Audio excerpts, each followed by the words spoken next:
नमस्कार विद्यार्थियों, नीति शतक के इस वीडियो में हम पढ़ने जा रहे हैं श्लोक नंबर 14 से। अधिगत परम अर्थान पंडितान माँ अवमंस्थाः तृणम इव लघु लक्ष्मी न एव तान सरुणद्धि अभिनव मद लेखा श्याम गंड स्थलानाम न भवति विसतंतु वारणम वारणानाम। अधिगत प्राप्त कर लिया है परम अर्थान परम अर्थ को, परम तत्व को, ब्रह्म तत्व को, जिन्होंने ऐसे पंडितान पंडितों का, विद्वानों का, बुद्धिमानों का माँ यानी नहीं अवमंस्थाः अपमान करो। तृणम इव तिनके के समान, लघु लक्ष्मी तुच्छ लक्ष्मी, न एव न ही तान उन विद्वानों को सरुणद्धि रोक सकती है। अभिनव नवीन मद लेखा मद की धार से श्याम श्यामल काले बने हुए गंड स्थलानाम कपोल स्थल वालों के लिए न भवती नहीं होता है विष तंतु मृणाल तंतु वारणम रोकने में समर्थ वारणानाम हाथियों को। प्रस्तुत श्लोक में भर्तृहरि हाथियों के माध्यम से पंडितों का उदाहरण प्रस्तुत कर रहे हैं। तीसरी पंक्ति देखिए, अभिनव यानी नवीन, मद लेखा मद की धार से, श्यामल बने हुए हैं, गंड स्थलानाम कपोल स्थल वाले, कौन? वारणानाम हाथी। कहा जाता है कि जो श्रेष्ठ उच्च किस्म के या जो युवा हाथी होते हैं, उनके सूंड के जो ऊपर वाला भाग होता है चौड़ा सा, वहाँ पे निरंतर पसीना या कुछ जल बहता रहता है, तो वो बहने से वहाँ पर थोड़ा सा काला काला सा स्थान हो जाता है। वह जो जगह है वो काली काली हो जाती है। सामान्य तौर पे जैसे ज़मीन में निरंतर पानी बहता रहे तो वहाँ काई जो जम जाती है घरों में, तालाबों में इत्यादि, ठीक बिल्कुल वैसे ही तो वहाँ जो जल बहता है वह उन वारणानाम यानी हाथियों के श्रेष्ठ होने का उदाहरण है।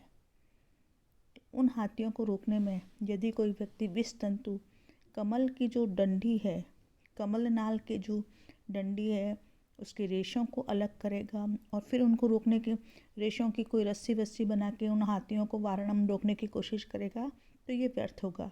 ठीक वैसे ही जैसे जिन पंडितों ने परम अर्थ को अधिगत प्राप्त कर लिया है, उन पंडितों को यदि कोई थोड़ी सी लक्ष्मी देकर अगर उन्हें रोकना चाहे तो ये संभव नहीं है।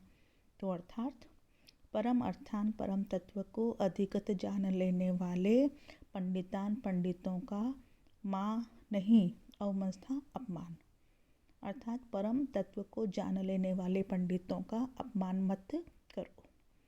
तृणम इव तिनके के समान, लघु लक्ष्मी तुच्छ लक्ष्मी उनको, तान सरुणद्धि उनको, न एव उन्हें कभी भी रोक नहीं सकती। जैसे अभिनव नए, मद लेखा मद की धार से श्याम बने हुए कपोल स्थल वाले वारणानाम हाथियों को, विष तंतु रोक मृणाल तंतु कमलनाल के डंडे के रेशों से बनी हुई कोई रस्सी वारणम न भवती रोक नहीं सकती। अर्थात श्रेष्ठ कोटि का हाथी जब युवावस्था में पहुंचता है तो उसके कपोल स्थल पर एक गाढ़ा चिपचिपा सा पदार्थ निकलने लगता है, जिसके कारण मदमत हाथी का बल मानो अधिक बढ़ जाता है और वो तो कभी कभी हिंसक भी हो जाता है।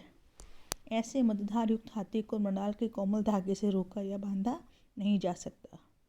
धन संपत्ति के द्वारा, इसी प्रकार धन संपत्ति के द्वारा विद्वान को लुप्त करने या पथभ्रष्ट करने का प्रयत्न वैसा ही होगा जैसे मदमत हाथी को कमलनाल के धागे से बांध सकने की मूर्खतापूर्ण चेष्टा हो। फिर आगे वाले श्लोक में महाकवि भर्तृहरि कहते हैं कि आप किसी विद्वान के साथ कितना भी बुरा कर लो, आप उसकी विद्वता को नहीं छीन सकते। जैसे हंस, कहा जाता है कि हंस तो नीर शीर विवेक, नीर यानी पानी, शीर यानी दूध का विवेकी होता है। अर्थात एक प्याले में अगर उसे दूध और जल दोनों मिला के रख दिया जाए तो उसमें से दूध पी जाएगा, पानी रख देगा। तो कोई व्यक्ति या प्रजापति ब्रह्मा भी अगर उस हंस पे क्रोधित होंगे तो क्या कर लेंगे?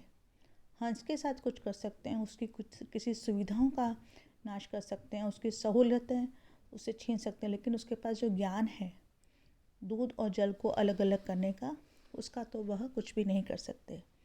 उसी को ही कहा गया है, अम्भोजनी वन निवास विलासम एव हंसस्य हंति नितराम कुपितो विधाता न तो अस्य दुग्ध जल भेद विधु प्रसिद्धां वैदग्ध्य कीर्तिम अपहर्तुम असो समर्थ। अम्भो, अम्भ यानी जल से, जल में या जो उत्पन्न होता है, कमलिनी के वन में निवास रहने की विलास क्रीड़ा को एव ही। अम्भोजनी यानी कमलिनी के वन में निवास रहने की विलासम एव लीला को, क्रीड़ा को ही हंसस्य, हंस के हंति नष्ट कर सकते हैं, नितराम बहुत अधिक, कुपितो क्रोधित हुए विधाता बस यही कर सकते हैं। न तो अस्य किंतु इसके दुग्ध जल भेद विधु, दूध और जल को अलग अलग कर देने की जो विधो है, विद्या है, जो ज्ञान है, विवेक है, प्रसिद्धाम प्रसिद्ध, उसको, उस वैदग्ध्य कीर्ति प्रसिद्ध ख्याति को अपहर्तम अपहरण करने में असौ समर्थ न, यह समर्थ नहीं हो सकते। वैदग्ध्य कीर्ति जो उसकी विवेक की निपुणता के संबंध में जो कीर्ति है प्रसिद्ध, उसको वह अपहर्तम नष्ट करने में समर्थ नहीं हो सकते। तो अत्यंत कुपितो, नितराम कुपितो, अत्यधिक क्रुद्ध हो जाने पर भी विधाता हंस से, हंस के, अम्भोजनी कमलिनी के वन में निवास रहने की विलासम लीला या क्रीड़ा को ही हंति नष्ट कर सकते हैं। किंतु अस्य इस ब्रह्मा के द्वारा दुग्ध जल भेद विधो प्रसिद्धाम, प्रसिद्ध हंस की दूध और जल के भेद संबंधी वैदग्ध्य कीर्ति, विवेक की निपुणता के संबंध में जो लोक प्रसिद्ध ख्याति है, उसका अपहरण करने में असो यह विधाता नहीं समर्थ हो सकते। अर्थात हंस कमल युक्त सरोवर में रहता है, कमलों के मध्य क्रीड़ा करता है, विहार करता है। हंस नीर शीर विवेकी होता है, अर्थात पानी मिले दूध में से दूध मात्र ग्रहण कर लेता है और पानी छोड़ देता है। यह नीर शीर विवेक होना हंस का सहज स्वाभाविक और जन्मजात गुण है। तो सृष्टिकर्ता ब्रह्मा यदि किसी कारणवश हंस से क्रुद्ध हो जाए तो वे हंस के निवास स्थान कमल वन को नष्ट करके उस क्रीड़ा तथा विहार को निरस्त बना सकते हैं, किंतु इच्छा करने पर भी ब्रह्मा हंस की उस नीर विवेकिनी शक्ति को नष्ट नहीं कर सकते हैं। इसी प्रकार विद्वान अत्यंत परिश्रम पूर्वक ज्ञान के जिस आलोक से अपनी बुद्धि को प्रकाशित और आत्मा को संस्कारित कर लेता है, उस प्रकाश और संस्कार का फिर कोई भी अपहरण नहीं कर सकता। उसके प्रयत्न तो असहनीय ही रहेंगे।